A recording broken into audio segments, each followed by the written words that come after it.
السلام علیکم ورحمۃ اللہ وبرکاتہ۔ الحمد للہ وحدہ والصلاۃ والسلام علی من لا نبی بعدہ۔ معزز سامعین، دنیا کے اندر سب سے طاقتور چیز ایمان ہے۔ حدیث پاک کا مفہوم ہے، حدیث مرفوع ہے، جس آدمی کے دل کے اندر جو کے دانے کے برابر بھی اللہ کی ذات و صفات پر یقین آ جائے، مائنر سی چیز ہے جو کا دانہ،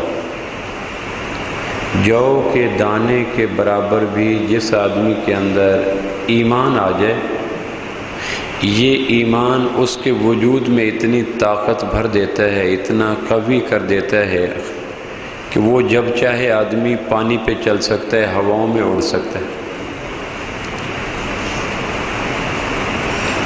دنیا میں 4 طاقتیں ایسی ہیں جو ہمیشہ انسانی تدبیروں کا مذاق اڑاتی ہیں۔ انسان نے ہر چیز پہ قابو پا لیا لیکن طوفان پہ قابو نہیں پا سکا۔ انسان نے ہر چیز پہ قابو پا لیا لیکن زمین کے پیٹ میں جاگے ہوئے زلزلوں پہ قابو نہیں پا سکا۔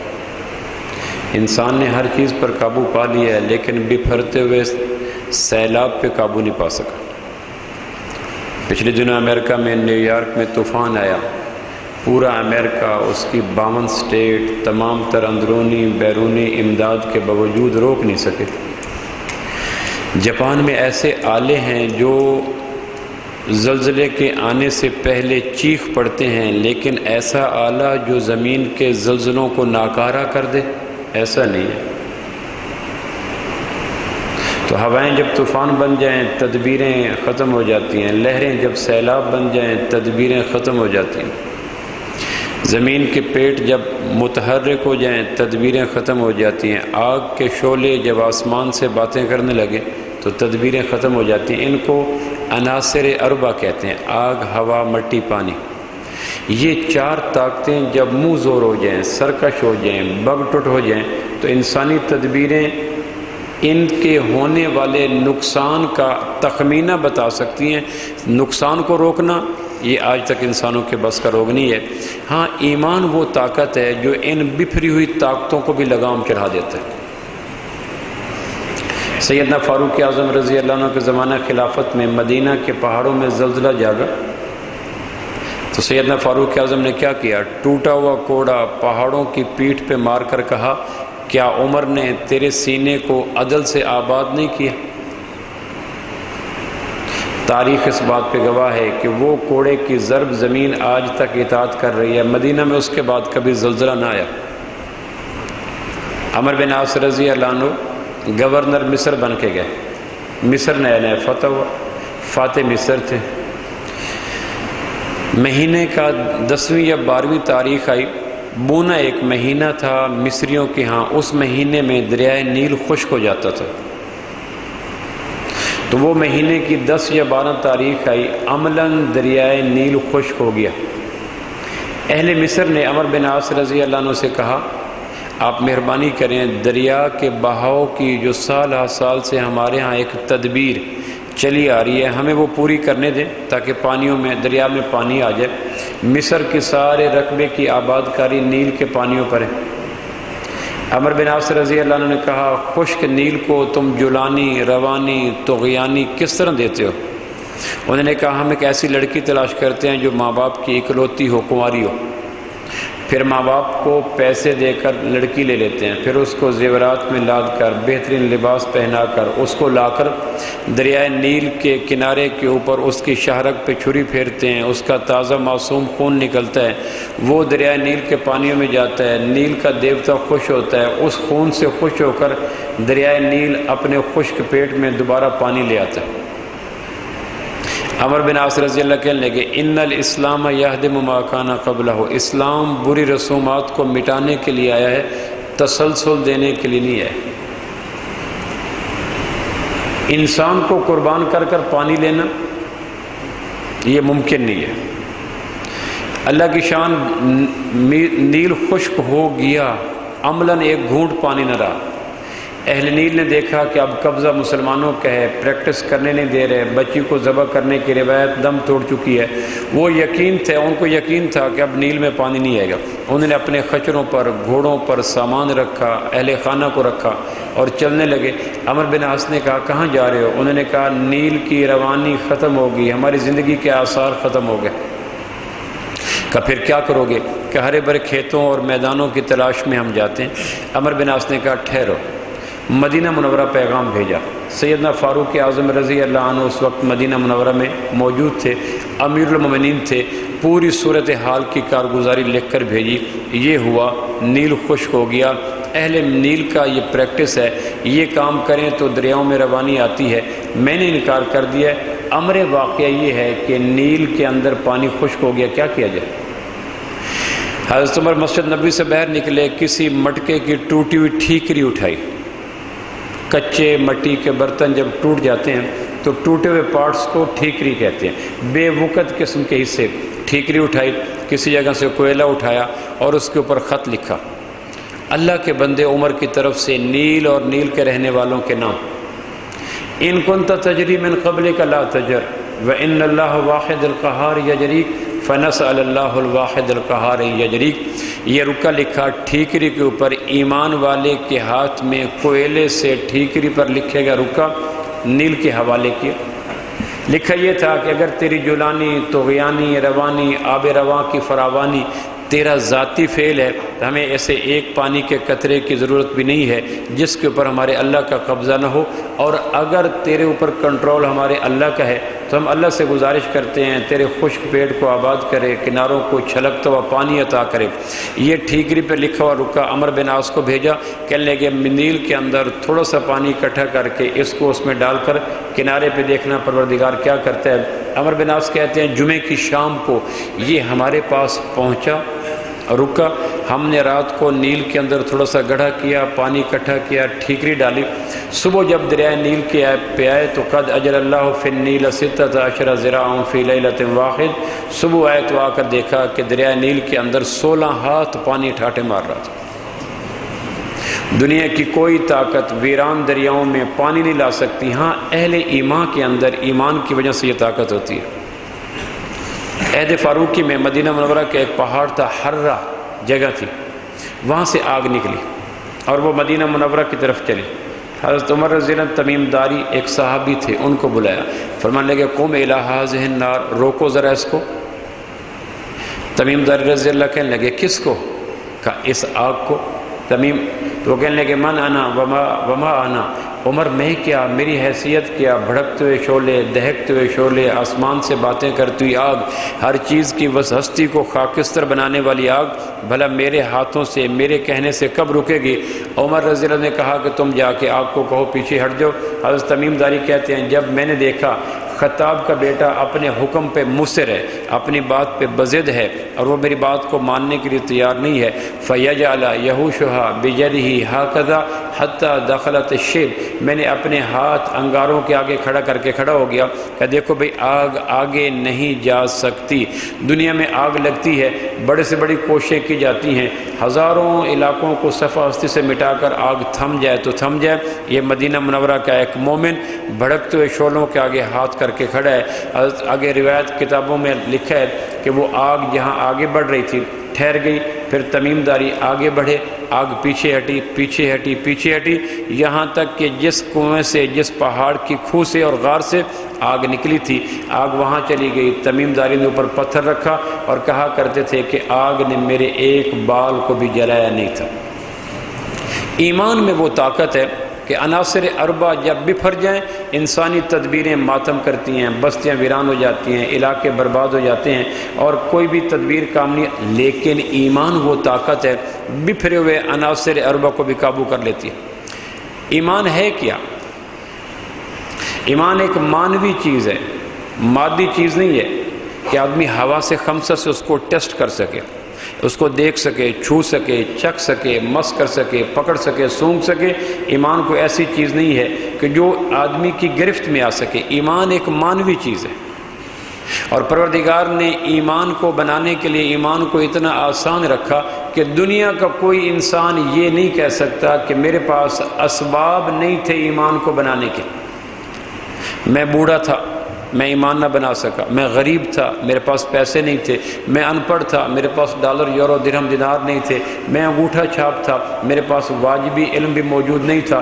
میں راوی کے کنارے پہ رہنے والا تھا، جدید تہذیب نے مجھے مس تک نہیں کیا تھا. میں الف با تا سا نہیں پڑھ سکتا تھا، اس لیے میں ایمان نہ بنا سکا. میری ذات فلاں تھی، میرا قبیلہ فلاں تھا، میری صحت فلاں تھی، میرا گریڈ فلاں تھا، میں کاشتکار تھا، میں زارع تھا، میں ڈاکٹر تھا. سو ایسا کوئی بہانہ نہیں ہے، سارے بہانے لیم ایکسکیوز ہیں. لنگڑا لولا آدمی، اپہج آدمی، معذور آدمی، بستر مرگ پہ لیٹا ہوا آدمی جس کو آکسیجن لگ چکی ہو، دنیا کا غریب ترین آدمی، جاہل ترین آدمی، اجڑ ترین آدمی بھی ایمان کو بنا سکتا ہے. قدرت نے ایمان کو بنانا اتنا آسان کر دیا ہے. ایمان ہے کیا چیز؟ تو ایمان کی تعریف سن لیں، پھر ہم اس کو دیکھیں کہ ایمان بنانے کے لیے قدرت نے ہوا کی طرح، پانی کی طرح، روشنی کی طرح ایمان کو بنانا عام کر دیا. ایمان کیا ہے؟ ایمان دو یقینوں کا نام ہے. دو یقین دل کی دنیا میں اتر جائیں، دل کی دنیا میں اتر جائیں تو ایمان نامی لیکوڈ، ایمان نامی پکوان، ایمان نامی خوشبو، ایمان نامی چراغ، ایمان نامی پھول، ایمان نامی روح پیدا ہو جاتی ہے. دو یقین اگر اندر اتر جائیں.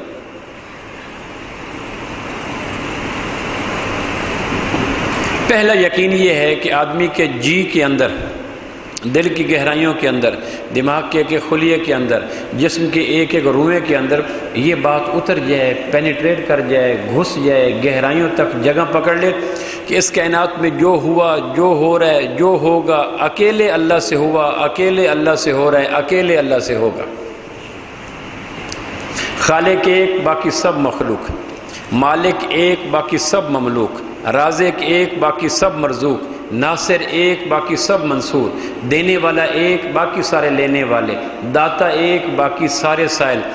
کائنات کا خالق، مالک، رازق اکیلا اللہ.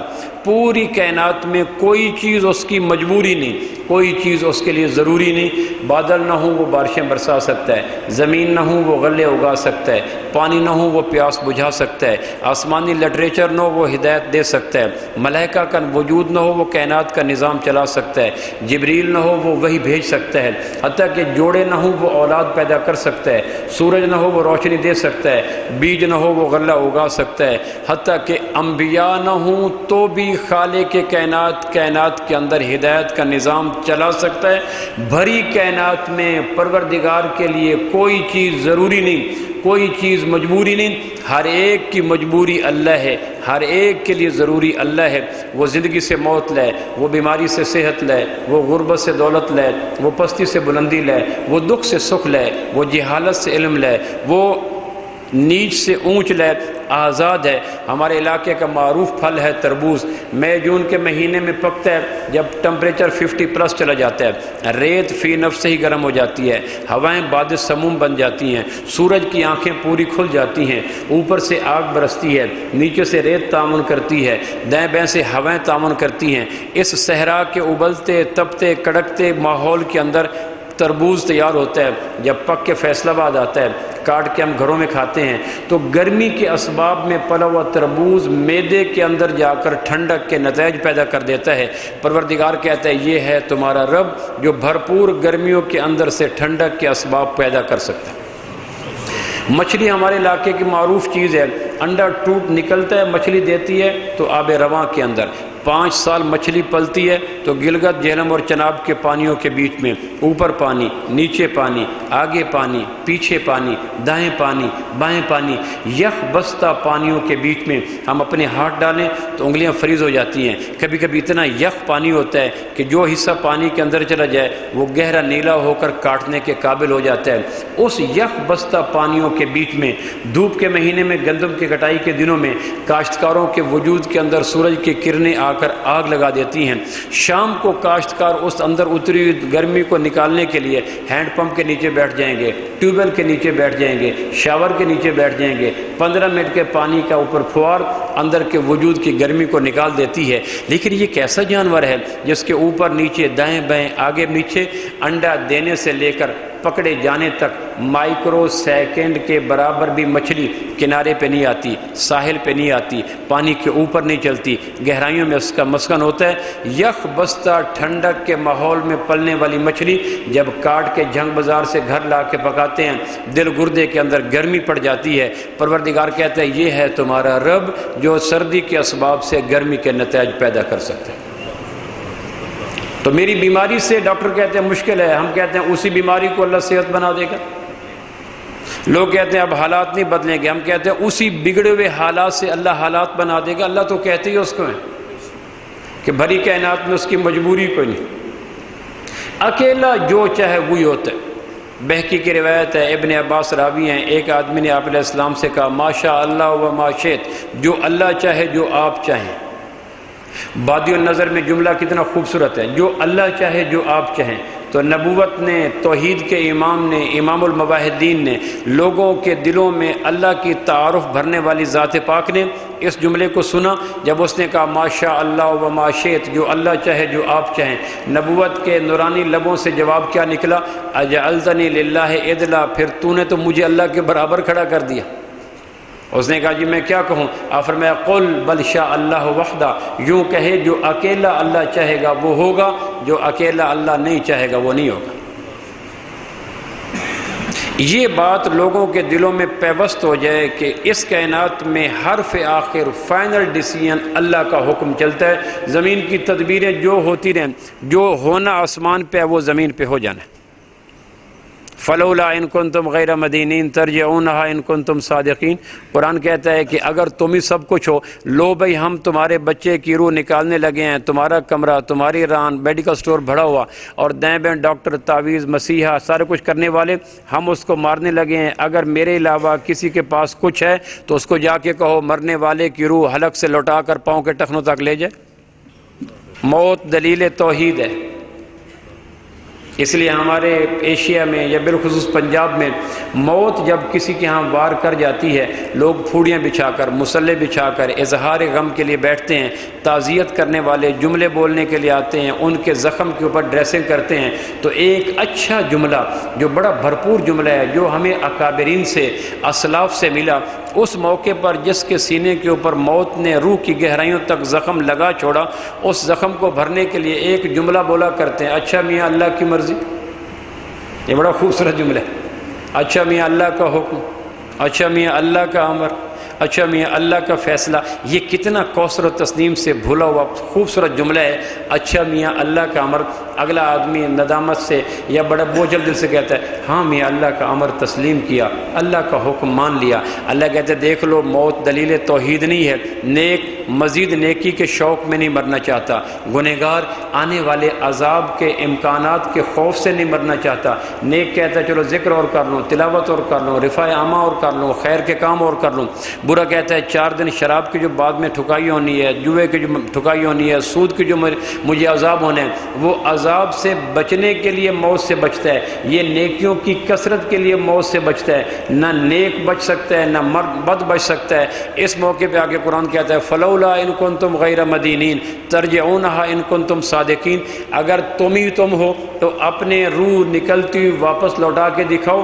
موت آ کر ہر انسان کو بتا دیتی ہے اس کائنات میں وہ ہوتا ہے جو اللہ چاہتا ہے، وہ نہیں ہوتا جو اللہ نہیں چاہتا۔ مسلم شریف کی روایت ہے کلکم ضال الا من ہدیتہ، تم سارے گمراہ و ہدایت میں دیتا ہوں۔ فاستہدونی اہدکم، میرے سے مانگو میں دوں گا۔ کلکم جائع الا من اطعمتہ، سارے بھوکے ہو، فقیر ہو، غریب ہو، روزی میں دیتا ہوں۔ فاستطعمونی اطعمکم، مجھ سے مانگو میں تمہیں دوں گا۔ کلکم عار الا من کسیتہ، سارے برہنہ ہو، لباس میں دیتا ہوں۔ فاستقسونی اقسکم، میرے سے لباس مانگو میں تمہیں لباس دوں گا۔ انکم تخطئون باللیل والنہار، تم صبح شام خطائیں کرتے ہو۔ وانا اغفر الذنوب جميعا، اور میں ساروں کے گناہ معاف کرتا ہوں۔ فاستغفرونی اغفر لکم، مجھ سے مانگو میں تمہیں معاف کر دوں گا۔ یا عبادی انکم لن تبلغوا ضری فتضرونی ولن تبلغوا نفعی فتنفعونی، اے میرے بندو تم مجھے دکھ نہیں دے سکتے، میں تمہیں دکھ دے سکتا ہوں۔ تم مجھے سکھ نہیں دے سکتے، میں تمہیں سکھ دے سکتا ہوں۔ یا عبادی لو ان اولکم و آخرکم و انسکم و جنکم، میرے بندو تم پہلے اور آخری انسان اور جن قاموا فی صعید واحد، ایک میدان میں کھڑے ہو جاؤ، فسألونی، مجھ سے مانگو، فآتیت کل انسان مسألہ، میں ہر انسان کو وہ دوں جس کا وہ چاہے، ما نقص ذلک مما عندی الا کما ينقص المخیط اذا ادخل البحر، پوری کائنات کو دینے کے بعد میرے خزانوں میں اتنی کمی نہیں ہوگی جتنی سمندر کو سوئی کے اندر سوئی کو سمندر میں ڈبونے کے بعد ہو جاتی ہے۔ عطائی کلام و عذابی کلام، جس کو دینا چاہتا ہوں کہتا دے دو تو ہو جاتا ہے، جس سے روکنا چاہتا ہوں کہتا رک جاؤ تو رک جاتا ہے۔ لہٰذا اس کائنات میں پہلا ایمان کی بنیاد یہ ہے کہ آدمی ڈرے نہ،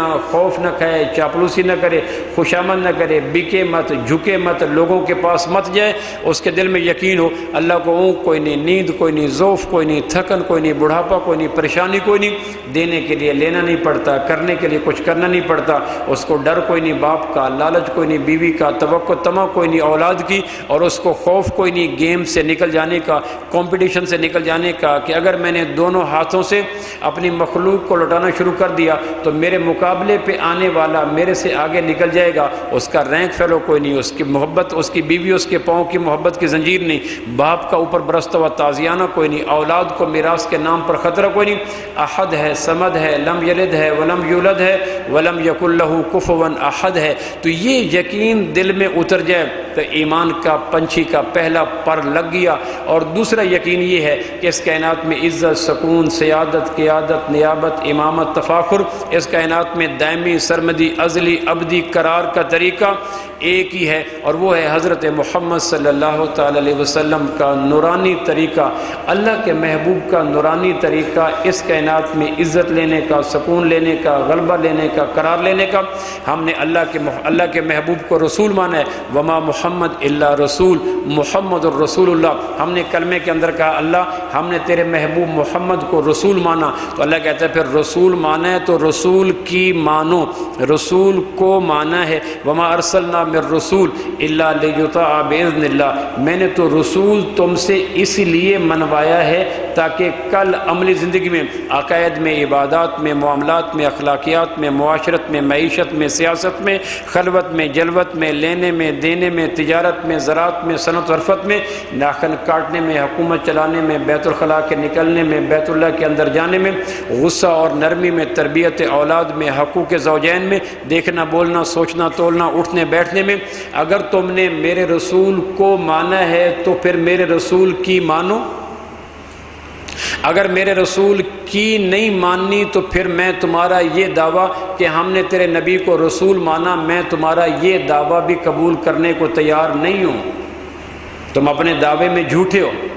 اگر شکل یہودیوں جیسے، لباس عیسائیوں جیسی، سوچ ہندوؤں جیسے، اور کام فیشن برادری جیسے، اور اس کے بعد ہم اپنے اللہ کے محبوب کے ساتھ دعوی رسالت کا اقرار کریں، اللہ معاذ اللہ کہ حقیقت ہے کوئی سیاستدان نہیں ہے کہ نعروں سے، طفل تسلیوں سے، جھنڈوں سے، کمکموں سے اللہ کو راضی کر دیں۔ اللہ دیکھے نہ خلوت میں میرا محبوب، نہ جلوت میں میرا محبوب، نہ تجارت میں میرا محبوب، نہ زراعت میں میرا محبوب، نہ اٹھنے میں میرا محبوب، نہ جاگنے میں میرا محبوب، نہ غمی میں میرا محبوب، نہ خوشی میں میرا محبوب، نہ جذبات کیفیات احساسات میں میرا محبوب، نہ نکاح تدفین میں میرا محبوب، نہ لینے دینے میں میرا محبوب، نہ گیو اینڈ ٹیک میں میرا محبوب۔ بس 4 جھنڈیاں لگا لی، 4 کمکمے جلا لیے، اپنے اللہ کے محبوب کے نعرے بلند کر لیے۔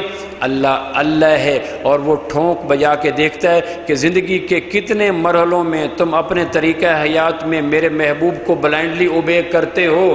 اگر مانتے ہو تو بے شک ایک کمکمہ نہ لگاؤ، ایک پھریرا نہ لہراؤ، ایک اگربتی نہ جلاؤ۔ اگر تمہارے وجود کے اوپر میرے محبوب کی اطاعت کے پھریرے ہیں، آسمان والا پوری زمین کو بقع نور بنا کر ہمارے دونوں جہانوں کے کام بنا دے گا۔ اب اللہ کی ذات کو اکیلا مانا جائے کہ کوئی کائنات میں اور خالق نہیں، مالک نہیں، رازق نہیں، مشکل کشا نہیں، حاجت روا نہیں، دینے والا نہیں، کرنے والا نہیں، بیٹے بیٹیاں، عزت ذلت، موت حیات، نفع نقصان اکیلے اللہ کے ہاتھ میں۔ اور دنیا کے جتنے طریقے بند سنور کے آ جائیں وہ ہم رنگ زمیں جال ہیں، وہ گندگی کے ڈھیر پہ اگا ہوا سبزہ ہیں۔ عزت اگر ملے گی، راحت اگر ملے گی، چین اگر ملے گا، قرار اگر ملے گا، طمانیت اگر ملے گی، دل کا سکون اگر ملے گا، سیادت اگر ملے گی، قیادت اگر ملے گی، نیابت اگر ملے ملے گی، امامت اگر ملے گی، دونوں جہانوں میں چین قرار سکون ملے گا، اور ہفت اقلیم کی بادشاہت اگر ملے گی، عناصر عربی پہ اربع پہ حکمرانی اگر ملے گی، تو اس کا طریقہ ایک ہی ہے، چاہتے ہو تم اگر نکھرا ہوا فردا کا رنگ، سارے عالم پر چھڑک دو گنبد خضرا کا رنگ۔ اب سوال یہ ہے کہ یہ ایمان اندر آ جائے، لا الہ الا اللہ دکھائی نہیں دیتا، محمد الرسول اللہ چھپائی نہیں دیتا، لا الہ الا اللہ اندر گھونسلہ بنا لیتا ہے، محمد الرسول اللہ باہر اس کے انڈے آ جاتے ہیں، لا الہ الا اللہ اندر دل کی زمین میں جڑیں پھیلا دیتا ہے، محمد الرسول اللہ آنکھ ناک کان میں شاخیں غنچے پھول پل نکل آتے ہیں، پھر نعرہ لگانے کی ضرورت نہیں پڑتی، جس طرح فوجی نے فوجی لباس پہنا ہو تو وہ ہاتھ اٹھا کے نہیں کہتا میں فوجی ہوں، ایس پی نے ایس پی کا لباس پہنا ہو تو وہ ہر ایک کو نہیں کہتا میں ایس پی ہوں، جنرل نے جنرل کا لباس پہنا ہو تو اس کی یونیفارم ایک ایک کو بتلا رہی ہوتی ہے، یہ فوجی ہے، یہ پولیس ہے۔ مومن کے وجود کے اوپر نبوت کے پھریرے لہرا رہے ہوں تو اس کو نہیں کہنا پڑتا میں عاشق رسول ہوں، ہم غلام رسول ہیں، ہم مر مٹنے والے ہیں، ہم یہ ہیں۔ اللہ کہتا تمہیں کہنے کی ضرورت ہی کیا ہے، تمہارے شب و روز کے معمولات ہی بتا رہے ہیں تم عاشق رسول ہو۔ دعووں کی ضرورت اس وقت پڑتی ہے جب دلیل مر جاتی ہے۔ کسی غم گسار کی شفقتوں کا یہ خوب میں نے صلہ دیا، جو میرے غم میں گھلا کیا میں نے اس کو دل سے بھلا دیا، جو جمال روئے حیات تھا، جو دلیل راہ نجات تھا، اسی راہبر کے نقوش پاک و مسافروں نے مٹا دیا۔ تیرے حسن خلق کی ایک رمق میری زندگی میں نہ مل سکی، میں اسی میں خشک شہر کے دروبام کو تو سجا دیا۔ تیرے سور و بدر کے باب کے میں ورق الٹ کے گزر گیا، مجھے صرف تیری روایتوں کی حکایتوں نے مزا دیا۔ کبھی اے عنایت کم نظر تیرے دل میں یہ بھی کسک ہوئی، جو جمال روئے حیات تھا اسے تیرے غم نے رلا دیا۔ یہ میری عقیدت بے بصر، یہ میری ارادت بے بصر، مجھے میرے دعوے عشق نے نہ صنم دیا نہ خدا دیا۔ میں تیرے مزار کی جالیوں ہی کے مدحتوں میں مگن رہا، تیرے دشمنوں نے تیرے چمن میں خزاں کا جال بچھا دیا۔ جب ہماری صورت، سیرت، اخلاق، کردار، اعمال، گفتار، کردار، جذبات، کیفیات، احساسات، تجارت، زراعت نبوت کے سنہری سہ سے محروم ہوگی تو پھر اس کمی کو پورا کرنے کے لیے نعرے ایجاد ہو گئے، اس کمی کو پورا کرنے کے لیے پھریرے ایجاد ہو گئے، اس کمی کو پورا کرنے کے لیے دعوے ایجاد ہو گئے۔ عہد نبوت میں یہ نعرے کیوں نہیں تھے کہ ان کا رواں رواں ببانگ دہل نعرے لگاتا تھا۔ آج نعرے کیوں ہیں کہ ہمارا وجود ہماری بد عملی پر ماتم کرتا ہے، اس کمی کو پورا کرنے کے لیے خود فریبی میں آ کر نعرے لگا کر آسمان کے خالق کو عصر حاضر کے سیاستدانوں پر قیاس کر کے نعروں سے بہلانے کا تصور رکھنے والا بد عمل مسلمان، یہ میری عقیدت بے بصر، یہ میری ارادت بے ثمر، مجھے میرے دعوے عشق نے نہ صنم دیا نہ خدا دیا۔ تو لا الہ الا اللہ دل کے اندر راج کرتا ہے، محمد الرسول اللہ پورے معاشرے کے اندر راج کرتا ہے اگر اللہ کے محبوب کے طریقے۔ اچھا، اب ان دو چیزوں کا نام ایمان ہے، ان دو یقینوں کا نام ایمان ہے، ان دو فیتھ کا نام ایمان ہے، ان دو سوچوں کا نام ایمان ہے۔ اب یہ ایمان جب دل کے اندر اتر جاتا ہے تو نبوت کی زبان سے ارشاد فرمایا پختہ ایمان، مضبوط ایمان، دائمی ایمان، گہرا ایمان، معیاری ایمان، سٹینڈرڈ ایمان، جو آسمان والے کے نزدیک اگر وہ آ جائے تو اس کی نشانیاں تین ہوتی ہیں۔ پہلی نشانی یہ ہوتی ہے اگر ایمان اندر آ جائے، کیونکہ ایمان نے دونوں جہانوں کے سارے مراحل کو ٹھیک کرنا ہے۔ گھر کچا ہو پکا ہو، لباس ملیشیا کے ہو کرنڈی کو، راڈو ہو پراڈو، گدریڑی ہو مکان، کچھ بھی ہو، لیو اٹ، ان چیزوں کا زندگی کے بننے بگڑنے سے 1% بھی تعلق نہیں ہے۔ ایمان کے ساتھ دونوں جہان بنتے ہیں۔ اب ایمان مضبوط ہو جائے، ایمان معیاری ہو جائے، جس کو اللہ ایمان کہے، اللہ کے رسول ایمان کہیں، یہ ایمان اگر آ جائے تو ہر آدمی اس کو چیک کر سکتا ہے، ہر آدمی اس کا ایکس رے اسپیشلسٹ ہے، ہر آدمی کو قدرت نے بائی برتھ اپنے ایمان کو پرکھنے کا پورا فارمولہ دے کر دنیا میں پیدا کیا ہے، تاکہ کل کلا خود فریبی میں آ کر یہ نہ کہے فرجنا نعمل صالحا انا موقنون، اللہ لوٹا دے میں تو دھوکے والا ایمان، جھوٹ والا ایمان، ناقص ایمان لے کے آیا۔ لو، تین نشانیاں ہیں پختہ ایمان کی۔ پہلی نشانی یہ ہے کہ آدمی کا دھوکے کے گھر سے جی اونچاٹ ہو جاتا ہے، بھری ہوئی کائنات میں جی نہیں لگتا، یہ پہلی نشانی ہے۔ یہ مال و دولت دنیا، یہ رشتہ و پیوند، بتانے وہم و گمان لا الہ الا اللہ۔ اقبال کہتا ہے یہ مال و دولت دنیا، یہ رشتہ و پیوند، بتانے وہم و گمان لا الہ الا اللہ۔ کیا ہے تو نے متاع غرور کا سودا، کیا ہے تو نے متاع غرور کا سودا. اقبال کہتا ہے جو بھی تو نے دنیا میں کمایا یہ تو دھوکہ ہی دھوکہ ہے. فریب سود و زیاں لا الہ الا اللہ. کائنات میں اللہ ہی اللہ ہے، باقی سب کچھ دھوکہ ہے. اور دھوکہ کس نے کہا؟ جس نے کائنات کو بنایا. اہل نظر کہتے ہیں انسانی زندگی پتنگ کی طرح. کبھی کبھی دیکھا پتنگ کتنا اوپر چڑھ جاتا ہے اور لوگ اس کو دیکھنے کے لیے پوری گردن موڑنی پڑتی ہے، حتیٰ کہ سروں کی پگڑی گر جاتی ہے. جب تک مکمل گردن نہ تو لوگ دور سے دیکھتے ہیں اس کی پتنگ بڑی اوپر چڑھی ہوئی ہے. پھر اچانک تقدیر کا پیچا پڑتا ہے. تدبیر کا ہاتھ اس کو سنبھالنے کے لیے کبھی دائیں کبھی بائیں لے جاتا ہے، لیکن تقدیر کا پیچا جب فضا میں اڑتی ہوئی تدبیر کو پڑ جاتا ہے تو ہاتھ کی تدبیر آسمان کی تقدیر کو روک نہیں سکتی. وہ کٹا 2 منٹ تک وہ ہاتھ حسرت سے اس کٹی پتنگ کو دیکھتا ہے. پھر وہ پتنگ کھیتوں میں گئی، درختوں میں گئی، بچوں کے پاس گئی، کہاں گئی. اس کے بعد وہ اپنی ڈور لپیٹتا ہے، چپکے سے گھر چلا آتا ہے. اسی طرح کبھی کبھی دھوکے میں آ جاتے ہیں ہم. فلاں آدمی کی گڈی بڑی چڑھی ہوئی ہے اور وہ دھوکے میں آ جاتا ہے کہ میں تو بڑی اس وقت گڈی میری بلندیوں پر ہے. پھر تقدیر کا پیچا پڑتا ہے اور پھر وہ گڈی کٹ جاتی ہے اور پھر پتہ نہیں ہوتا کہاں گئی گڈی، کہاں گیا انسان. 4 دن کے بعد پتہ نہیں چلتا. ہمارے ایک جھنگ کا شاعر ہے، اس نے جھنگ کے زبان میں اس کو نظم اسی سوچ کو نظم لکھی. یہ پتنگ کٹ جانا، اس کو استعارہ لیا کہ ہر آدمی اس وقت دنیا میں اڑتی ہوئی پتنگ ہے. اس وقت 8 ارب مور اور لیس پتنگیں ہوا میں اڑ رہی ہیں. کچھ پتنگ تھوڑی اونچی، کچھ زیادہ اونچی، کچھ زیادہ اونچی، اور کچھ اتنی اونچی اڑ رہی ہے کہ 6 بر اعظم کے 8 ارب انسان اس کو دیکھ رہے ہیں. لیکن بالآخر وہ پتنگ کٹے گی اور اجنبی مسافر، کھیت کھلیان، ویران جنگل اور خاردار جھاڑیاں اس کا مقدر بن کے رہیں گی. پہلی پہچان یہ ہے کہ آدمی کے اندر اگر ایمان اتر جائے تو دنیا کی محبت دل سے نکل جاتی ہے، پھر وہ پیسے ٹکے کے ساتھ چاہت نہیں رہتی. دوسری نشانی سچے ایمان کی یہ ہے کہ اگر ایمان اندر آ جائے تو آدمی کا رخ دنیا کی بجائے آخرت کی طرف پھر جاتا ہے. امام غزالی لکھتے ہیں کہ دنیا ایک سیمپل بک ہے. شادی کے موقع پر لوگ زیورات بنانے کے لیے سیمپل بک گھر میں لاتے ہیں. خواتین اس آف سیٹ کتاب کو، رنگین کتاب کو، کلرفل کتاب کو، تصویروں والی کتاب کو گھروں میں دیکھتی ہیں. یہ رنگ، یہ پازیب، یہ کنگن، یہ موتی، یہ فلاں، یہ بنا کر آرڈر دے کے بھیج دیتے ہیں. گھر میں بچے جو 2-4 سال کے ہوتے ہیں وہ کہتے ہیں یہ کتاب ہمیں دو، یہ کاپی رنگ دار ہمیں دو، یہ کلرفل ہمیں دو، یہ تصویریں ہمیں دو. تو ماں باپ کہتے ہیں بیٹے یہ تو سیمپل بک ہے. ایک ماچس کی دیا سلائی جب بفر جائے پوری کاپی کو جلا دے گی. ایک گلاس اگر گر گیا پوری کاپی خراب ہو جائے گی. لہٰذا ہم اصل لیں گے. امام غزالی کہتے ہیں دنیا ایک سیمپل بک ہے. اللہ نے سیمپل بک دکھا کے کہا اس میں جو تمہیں پسند ہے اس کو پسند کر کے ٹک مار کرو، مال جمع کرو، آخرت میں ہم تمہارے لیے اصل تیار کر دیتے ہیں. نابالغ بچے، نادان بچے اسی کو سب کچھ سمجھ لیتے ہیں. اگر ایمان مضبوط ہو جائے تو دوسری نشانی یہ ہوتی ہے کہ دنیا کی جس چیز کو دیکھے فوراً نگاہ آخرت کی طرف چلی جائے.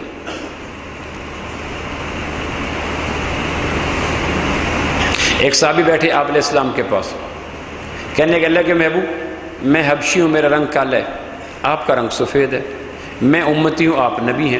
جنت میں اگر میں آپ کی اطاعت کی وجہ سے چلا گیا تو میرا رنگ کیسا ہوگا؟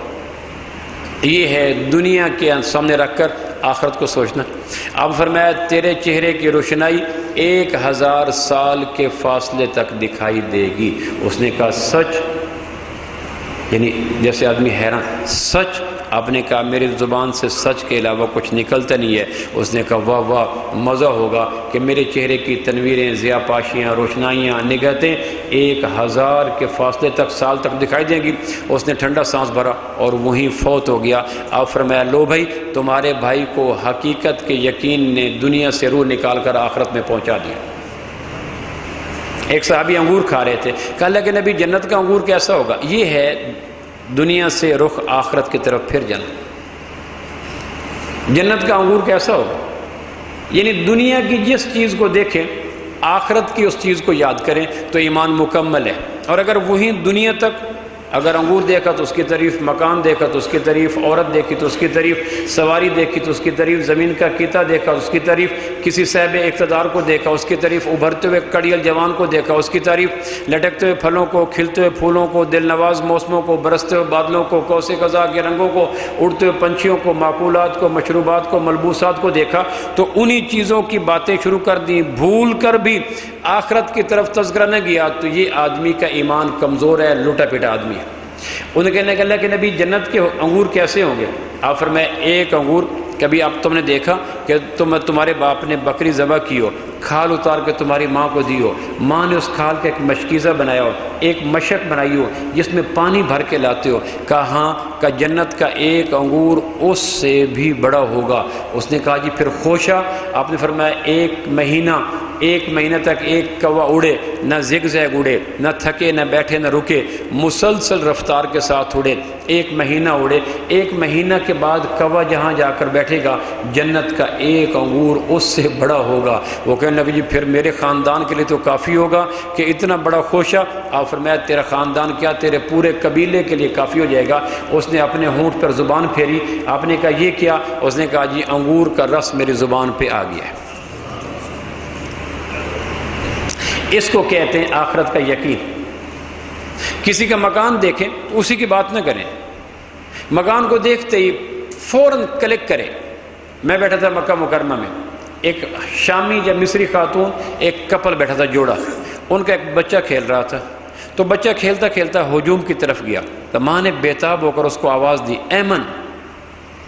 اب میری بیٹی کا نام ایمن، اب وہ عربی ہیں ہم اجمی ہیں، وہ بچی کی فزیک اور ہے، میری بچی کی فزیک اور ہے، ہلکا سا نام میری بچی کے نام سے ملتا تھا تو میری آنکھوں میں چمک آ گئی۔ اہلیہ کہنے لگی کیا ہوا؟ میں نے کہا اپنی ایمن مجھے یاد آ گئی، حالانکہ میری ایمن میں اور اس کی ایمن میں عمر کا، سائز کا، رنگ کا، زبان کا، علاقے کا، نیچر کا فرق تھا، لیکن ایک جزوی مماثلت تھی، ہلکی سی ریزیمبلنس تھی جس نے میری آنکھوں میں چمک پیدا کر دی۔ اللہ کہتا ہے لو بھائی اگر ایمان مکمل ہو گیا تو دنیا کے مکان کو دیکھنے کے بعد آخرت کے مکان کو سوچا کرو۔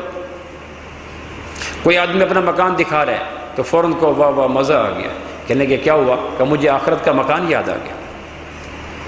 کہ کتنے جگہ میں مکان بنایا ہے؟ کہ ایک کنال میں، اور ماتھے کے اوپر اس کی ایسی تفاخر کی لہریں اٹھاتی ہیں، ایک کنال میں۔ کہنے کہ ہاں یار وہ جو اللہ نے مکان بنایا ہے، اللہ نے فرمایا میری جنت کی کالونی کی کٹنگ کا سب سے چھوٹا پلاٹ اس پوری کائنات سے 10 گنا بڑا ہے۔ یہ ہے ایمان، اگر اندر آ جائے تو فوراً ادھر دیکھیں۔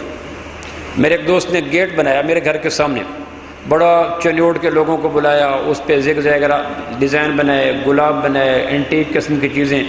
تو مجھے دکھانے لگا کہ پروفیسر صاحب یہ دیکھو میں نے گیٹ بنوایا ہے، اس پہ اتنے پیسے لگے، لکڑی یہ ہے، رنگ یہ ہے۔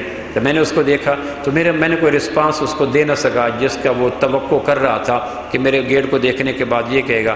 کہنے کہ پسند نہیں ہے۔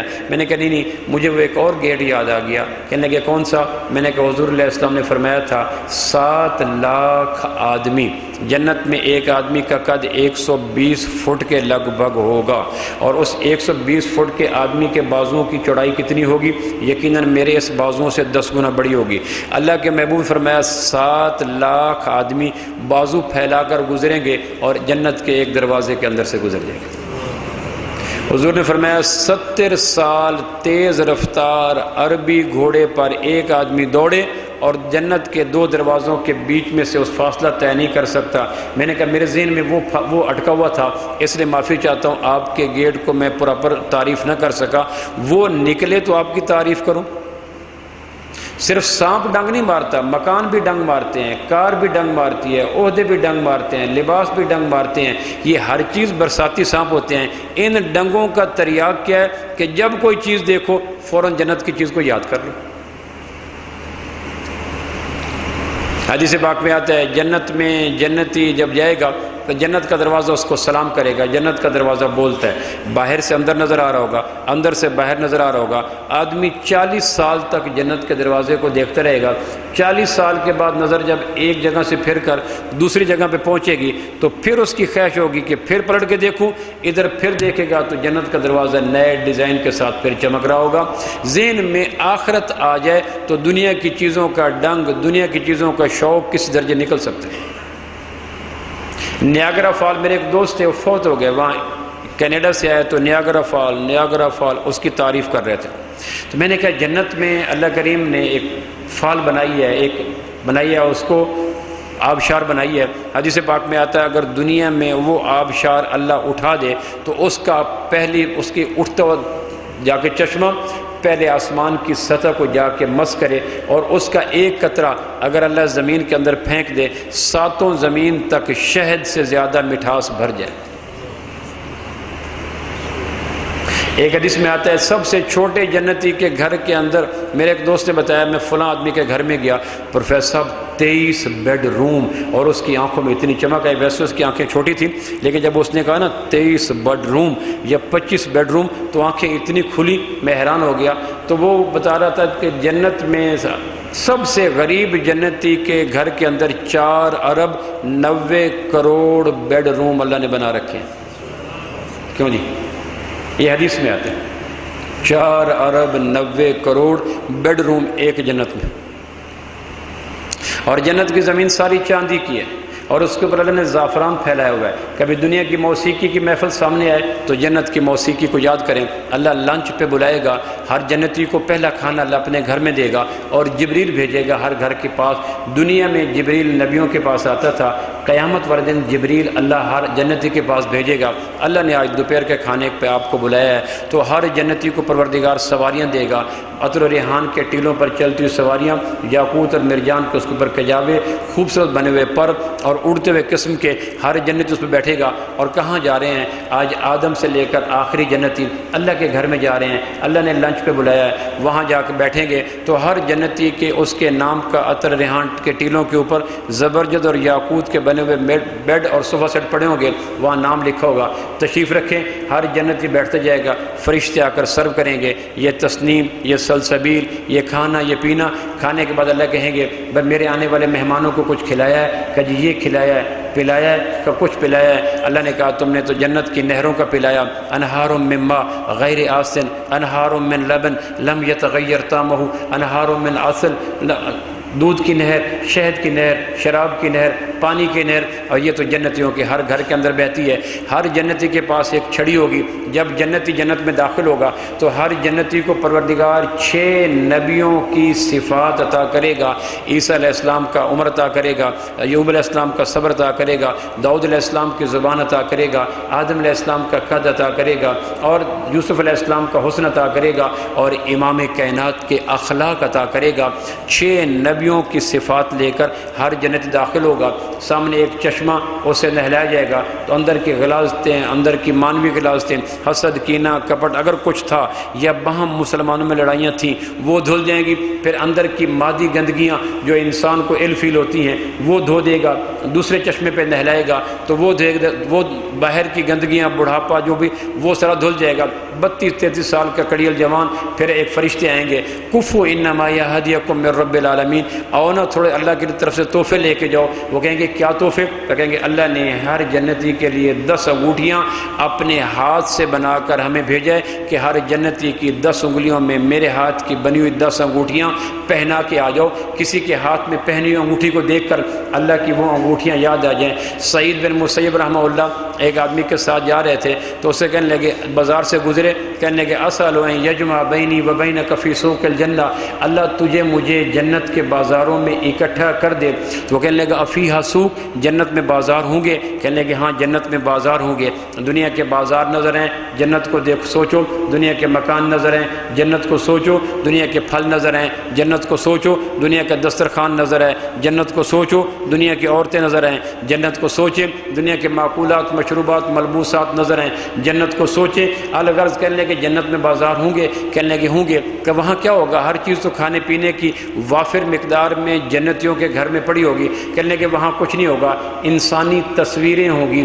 ایک آنکھ کے کروڑوں ڈیزائن، ایک کان کے کروڑوں ڈیزائن، رخسار کے کروڑوں ڈیزائن، انگلیوں کے کروڑوں ڈیزائن، ناک کے کروڑوں ڈیزائن. لوگ جائیں گے وہاں جنت میں اس بازار کے اندر اپنی مرضی کا، یار یہ ناک لگا دو، یہ کان لگا دو، یہ آنکھ لگا دو، یہ رنگت لگا دو. شام کو جب گھر آئیں گے تو جنت میں ایک دن 1000 سال کا ہوگا.